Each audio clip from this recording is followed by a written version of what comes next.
কালকে ছিল বিপত্তারিণী পুজো, তো মা গেছিলো পুজো দিতে, আর পুজো দিয়ে আসার পরেই আমি খেয়ে নিলাম প্রসাদ। আর তারপরে দেখো এই যে লাল সুতো দুব্বো দিয়ে বেঁধে নিতে হয়। আর যেহেতু বিপত্তারিণী পুজো, তো মা তো সারাদিন উপসে ছিল।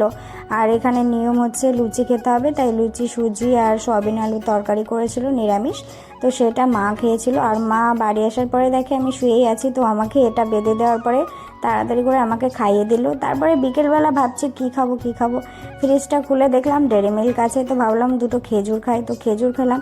এর মধ্যেই আবার বৃষ্টি চলে আসলো, তো বৃষ্টি দেখছি আর খেজুর খাচ্ছি, বৃষ্টি কিন্তু কমছেই না। তারপরে কিছুক্ষণ পরে বৃষ্টি থামার পরে দেখি কি কাকু আলু কাবলি মাখা নিয়ে এসছে, কামড়া মাখা, ঝালমুড়ি মাখা সব রকম নিয়ে এসছে। তো আমি তো কামরাঙ্গা মাখা আর আলু কাবলি খেতে ভালোবাসি, তো আমি দুটোই নিয়েছিলাম।